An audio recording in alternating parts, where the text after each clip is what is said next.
খুনসুটি, তারে দেখে আমি পালাবো। ওয়া বানি, আমার সন্তান, যেই সন্তানের জন্য আমি আমার জীবনও দিতে রাজি, ঠিক কিনা? সন্তানকে দেখে আমি দৌড়। আব্বু বলে ডাক দিল, আমি চিনব না।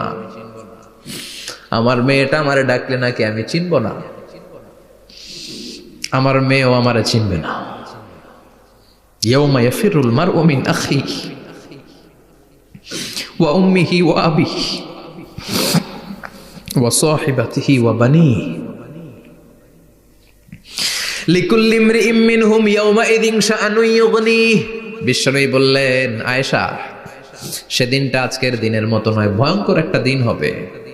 বাবা ছেলেরে চিনবে না, ছেলে বাবার চিনবে না, মা তার মেয়েরে চিনবে না, মেয়ে তার মারে চিনবে না। মা আর মেয়ের ভালোবাসার চেয়ে বড় ভালোবাসা হতে পারে? বাবা ছেলের ভালোবাসার চেয়ে বড় ভালোবাসা? স্বামী স্ত্রীর ভালোবাসার চাইতে বড় ভালোবাসা দুনিয়ায় আছে? স্বামী স্ত্রীরে চিনবে না, স্ত্রী স্বামীকে চিনবে না,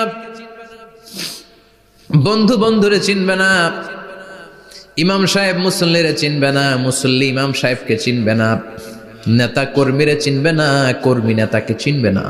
আমরা সবসময় বিপদে আছি, তবে চারটা কাজ করলে আমাদের বিপদকে কাটিয়ে দিবে কে? আল্লাহ। ঈমান আনতে হবে কার উপর? আল্লাহ। জোরে বলেন। তো চমৎকার দোয়া হয়ে গেছে না? ঈমানের পথে অবিচল থেকে আমার মরণ যেন হয়। আবার পড়েন আমিন। তো যেই ইসলামী সঙ্গীতগুলোর, নাশিদগুলোর কথামালা সুন্দর, এগুলো আপনারা গাবেন, এগুলো হৃদয়কে টাচ করে। যেগুলো হৃদয় থেকে লেখা হয় এগুলো হৃদয়কে টাচ করে, যেগুলো হৃদয় দিয়ে বলা হয় এগুলো মানুষের অন্তরে যে টাচ করে, ঠিক কি না? বিশ্বনবী যা বলতেন হৃদয় থেকে বলতেন, প্রাণ খুলে বলতেন, প্রাণ থেকে বলতেন, যেটা মানুষের হৃদয়কে টাচ করত। আবার বিশ্বনবী কথা বলতেন কম, কিন্তু এটার অর্থ ছিল ব্যাপক। বিশ্বনবী বলতেন, ও তু জাওয়ামি আল কালিম, আমাকে আল্লাহ তাআলা জাওয়ামি আল কালিম দিয়েছে।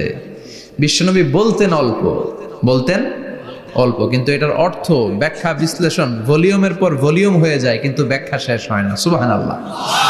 আবার বিশ্বনবী বলতেন, নুসিরতু বির-রা'বি মাসিরাতা শাহর, আমি যে এলাকায় দাঁড়িয়ে থাকি এলাকার ডানে বায়ে সামনে পেছনে 1 মাসের দূরত্বের রাস্তা পর্যন্ত ওই জায়গায় কোনো কাফের দাঁড়িয়ে থাকলে আমার ভয়ে তার অন্তর থার করে কাঁপে।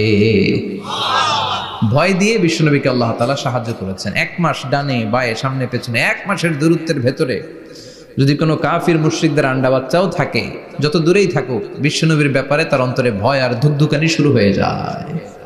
সুবহানাল্লাহ পড়েন। এজন্য আমরা বিপদ কাটাতে পারবো না যতক্ষণ না ইমানদার না হতে পারি। পাক্কা ইমানদার হতে হবে। ওয়ালা তালবিসু ঈমানাহুম বিযুলমিন, তোমাদের ঈমানকে জুলুমের সাথে মিশ্রিত করো না। জুলুম মানে শিরক, শিরকের সাথে আমাদের কোনো সম্পর্ক নাই। ঈমান হতে হবে পাক্কা ঈমান। ঈমানের সাথে যদি শিরক ঢুকে, ওটা কি পাক্কা ঈমান হয়? খালিস ঈমান হয়? মসজিদে যে নামাজও পড়েন, মাজারে যে সেজদাও দেন, এরকম আছে না নাই? মসজিদে যে আল্লাহর কাছে চায়, মাজারে যে বাবার কাছে চায়, আছে না নাই? মসজিদেও দান করে, আবার মাজারে যেও দান করে, আছে না নাই? না, আপনার এই ডবল স্ট্যান্ডার্ডকে থামিয়ে দিতে হবে, এটাকে ব্রেক করে ফেলতে হবে। আপনি চাইবেন শুধু একজনের কাছে, তিনি কে? আল্লাহ। বিশ্বনবী বলতেন, ইদা সাআলতা ফাসআলিল্লাহ, যখন চাইবা আল্লাহর কাছে চাও। হাত পাতবেন কার কাছে? আল্লাহ। ওয়া ইদা ইসতাআনতা ফাসতাইন বিল্লাহ, সাহায্য যদি চাও একমাত্র কার কাছে যাবা? আমাদেরকে সাহায্য করতে পারে কে? আল্লাহ। বিপদে পড়লে উদ্ধার করতে পারে কে? আল্লাহ। কবরে মাজারে পড়ে থাকা ব্যক্তি আমাদের উদ্ধার করতে পারে? কথা বুঝতেছেন তো? সহজ না কথাটা? এতজনের কাছে যাওয়া যাবে না, এতজনের কাছে মাথা নোয়ানো যাবে না, নোয়াবো এক জায়গায়, তিনি কে? আল্লাহ। আবার বিশ্বনবী বলতেন, এই শিরিক হচ্ছে আখফা মিন দাবিবিন নামাল, পিঁপড়ার গুটি গুটি পায়ের চেয়েও শিরকটা হলো বড় সূক্ষ্ম। পিঁপড়া যেমনি গুটি গুটি পায়ে মিষ্টির দোকানে ঢুকে যায়, যে মিষ্টি নষ্ট করে, শিরক তেমনি তোমার ভেতরে ঢুকে তোমার ঈমানকে নষ্ট করে দেয়। আমরা কি?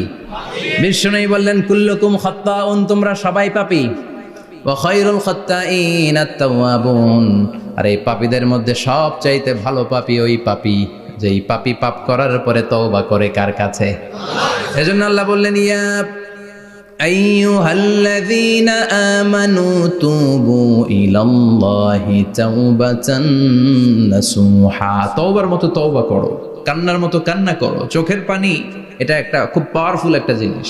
এটা আপনার পাপকে ধুয়ে মুছে সাফ করে দেয়, আপনাকে নিষ্পাপ বানিয়ে দেয়, ঠিক কি না? তো এই বিশাল পাপের বোঝা নিয়ে, পাহাড় পরিমাণ গুনাহ নিয়ে কিয়ামতের দিন যদি আল্লাহর কাছে আপনি হাজির হয়ে যান, ওই পাপের মধ্যে যদি শিরকের পাপ না থাকে, মানে কোনো মাজারে যে সেজদা দেন নাই, বাবার কাছে যান নাই, কোনো মাজারে মানত করেন নাই, মাজারে লাল শালু দেন নাই, মোমবাতি দেন নাই, আগরবাতি দেন নাই, মাজারে মুরগি মানত করেন নাই, এই পাপগুলো করেন নাই, অনেক পাপ আপনার আছে, কিন্তু শিরকের পাপ নাই। কোন পাপ নাই? আল্লাহ বললেন, 1000 কোটি পাপ নিয়ে, পাপের বোঝা নিয়ে, পাহাড় পরিমাণ অন্যায় নিয়ে, গুনাহ নিয়ে যদি আমার সামনে আসো, আর এই গুনার মধ্যে যদি শিরকের কোনো গুনাহ না থাকে, তাহলে আমি আল্লাহ পাহাড় পরিমাণ দয়ার ক্ষমা নিয়ে তোমার কাছে হাজির হয়ে যাব। সুবহানাল্লাহ। এজন্য শিরকের সাথে আমাদের কোনো সম্পর্ক, এই শিরক করলে তার মাফ নাই। ইন্নাল্লাহা লা ইয়াগফিরু আন ইউশরাকা বিহি, শিরক করে ফেললে আর মাফ নাই। এটা ভয়ঙ্কর, এটা ক্যান্সারের চেয়ে ভয়ঙ্কর। ক্যান্সারের অ্যান্সার আছে, শিরকের কোনো অ্যান্সার নাই। লা ইন আশরাকতা লা ইয়াহবাতান্না আমালুক, যদি তুমি শিরক করো, তোমার রোজা, নামাজ, হজ, যাকাত, জিকির গুলারে বাতিল করে দিবে কে?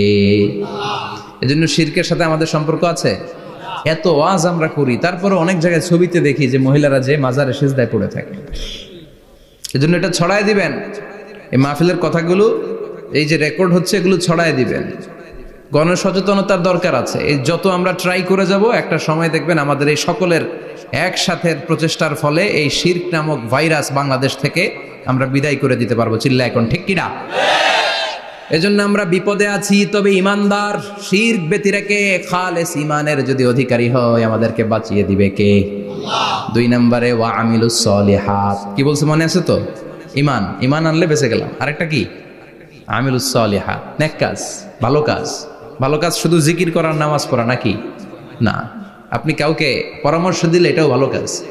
ঋণ দিবেন, ঋণ দিলে আপনার মর্যাদা বাড়ায় দিবে কে? অভুক্তকে খাওয়াবেন, বিপদে পড়লে সাহায্যের হাত বাড়িয়ে দিবেন, রাস্তায় দাঁড়িয়ে আছেন একজন, পথ চিনে না, পথ দেখিয়ে দিবেন, এটা অনেক সওয়াব। সূরা ফাতিহা একজনরে পড়ায় দেন, ওই লোক সারা জীবন সূরা ফাতিহা যতবার পড়বে, তার একটা পার্সেন্টেজ সওয়াব আপনার আমলনামায় দিবে কে?